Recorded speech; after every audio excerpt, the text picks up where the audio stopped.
Let's hear for the gym dancers, ladies and gentlemen. Come on, give it up. The gym dancers. Come on, let's hear it. The gym dancers, yeah. The gym dancers, woo! The gym dancers, all right. There they go. Give it to them.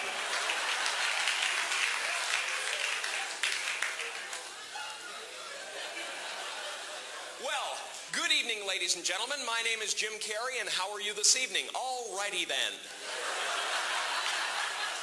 I grew up in Canada.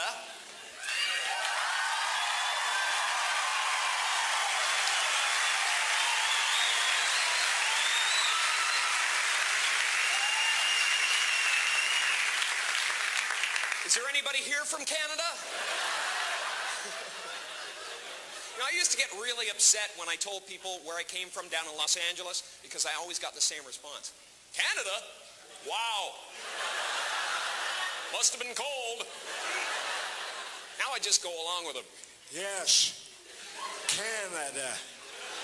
It was a frozen, hostile wasteland. And there was much work to be done if we were to survive the elements. After boring a hole through the ice to find food, my good friend Nantuck and I would build an igloo to protect ourselves from polar bears and flying hockey pucks.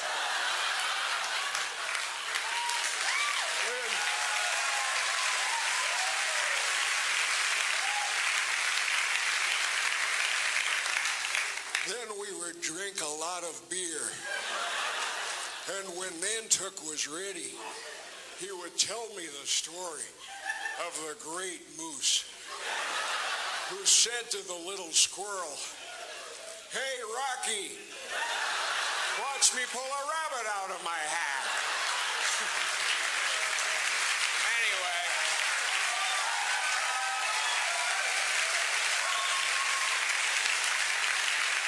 Anyway, I'm here tonight and I feel good. Really good. Excellent. Super. I just want to go.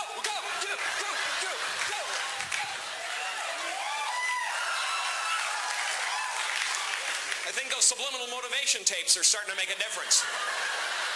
Yeah, that's right. I listen to motivational tapes. Think I want to get stuck in this dead-end job? No, sorry, not me.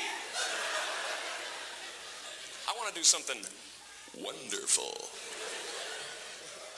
I want to be one of those gospel singers on the PTL Club. Because those guys are just happy no matter what. I think I saw him on the hill the other day. I think I saw him when I watched the children play. But when I opened up my voice to sing him praise, he ran away.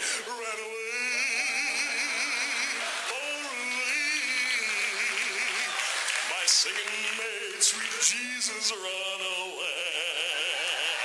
I did not have to wait for judgment day because my singing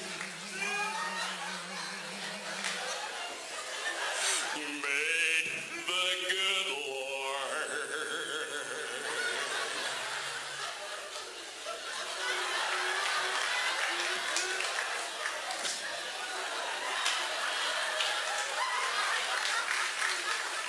Imagine if you could actually be that happy. That would be powerful, man. People would be tunneling under the street to avoid you. They'd go, "Oh, man. Is that happy guy still out there? Honey, looks like I'm going to be late again." "No, it's the happy guy. He's right beside the car. I can't get near it." Of course, if I wanted to be that happy, I'd have to forget all of my problems. And the only time I forget all my problems is when I'm right smack dab in the middle of a sexual orgasm. So I have them as often as I can. I'm having one right now. Ever have one of those really smooth orgasms? Turns you into Elvis?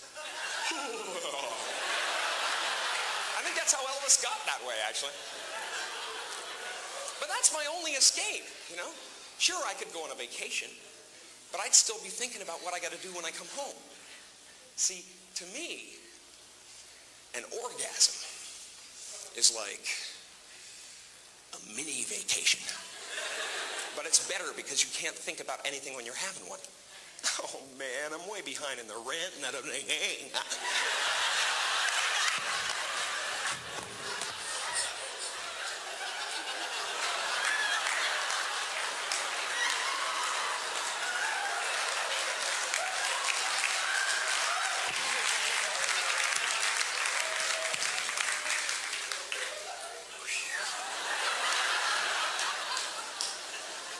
The kids need braces. What am I gonna do? And you're right back into the pain of life, you know? But for 30 seconds, man, you're free. All you can think about is, what the hell am I gonna grab onto? And gee, I hope the person I'm with doesn't do anything stupid like move. You ever been with somebody who wanted to just keep on moving? I used to keep a brick under my pillow for people like that. It's over, let it go!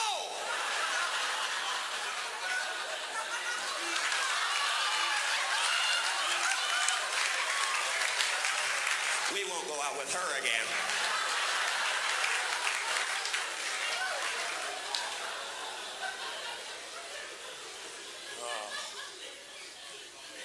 That's the only time. That's the only time I'm really, truly free.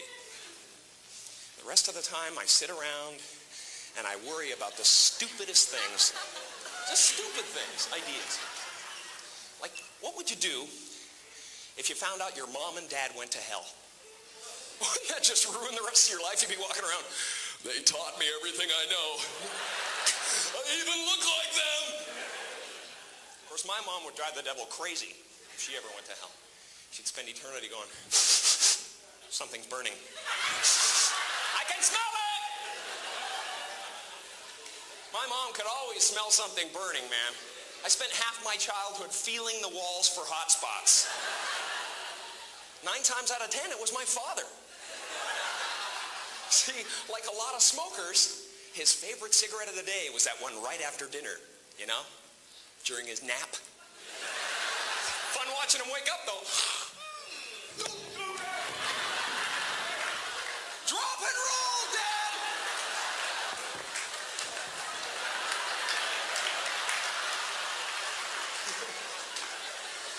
I just worry too much, though. I don't know.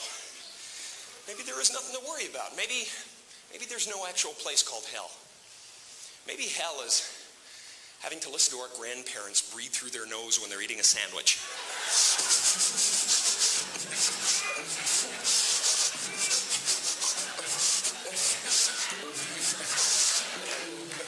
Get that humming thing.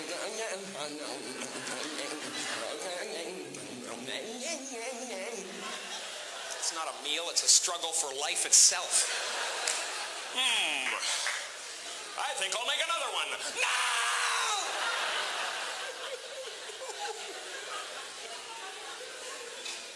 We'll be good.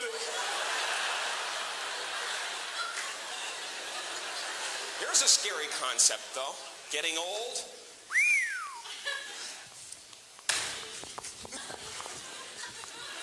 You can't do that. You gotta kiss that stuff goodbye, man.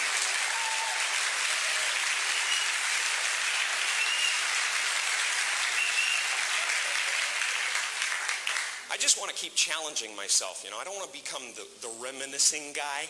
You know, people run into at bars and stuff. You can always tell how boring their life is by how far back they have to reach for glory. You're like,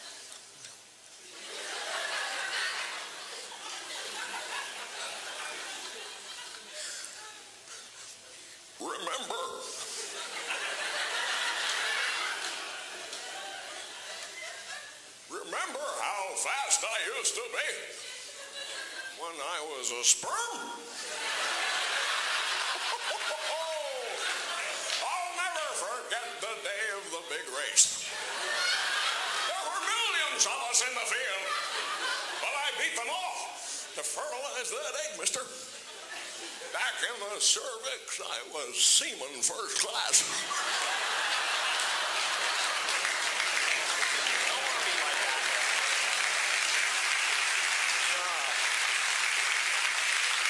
See, for me, Jimmy Stewart is the kind of guy that I'd love to be with. It's very difficult to be that, though, you know? I mean, he's just kind of up here somewhere. And I love him, man. He's a great example of somebody who's had an incredibly productive life. It seems like no matter what happens, no matter how bad things get, Jimmy Stewart can look at it in a positive way.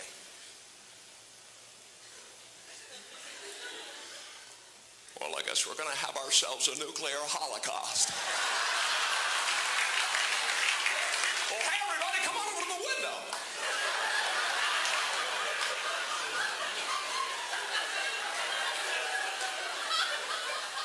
Look at that mushroom cloud. Isn't that beautiful? And the amazing thing to me is that something so magnificent, colorful could just melt your face right off. That's positive energy, you know? You got to look death right in the face. That's what Jimmy Stewart would do. Hi, Mr. Death, you look like you could use some soup. I want to be like that, man. Maybe I will be. Maybe someday after I'm finished singing the gospel, I'll go even further and become a real holy man. And I'm not talking about the kind of holy man you see on TV, those TV evangelists. They're not holy men. They're just ambitious. I saw one guy who was so ambitious, he actually became jealous of the Lord. You could tell it came out halfway through the sermon. He said, when I was a child, I wanted to be the Savior of the world. Then they told me that Jesus was the Son of God, and I realized it's all who you know. Very petty people, you know? You can't be like that if you want to be a holy man. And you got to be sure of yourself, too. When you make a decision, you cannot waver in any way. You got to stick with it. You never see Gandhi during a hunger strike sneaking into the kitchen in the middle of the night. Gandhi, what are you doing down here? I thought I heard a prowler.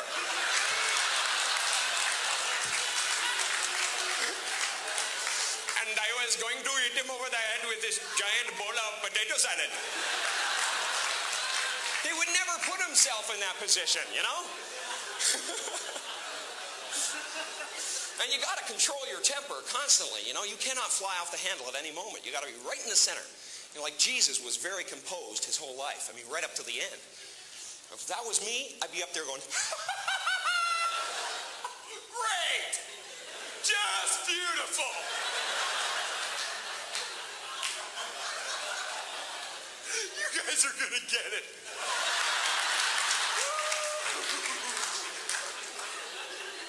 Wait till my father hears about it.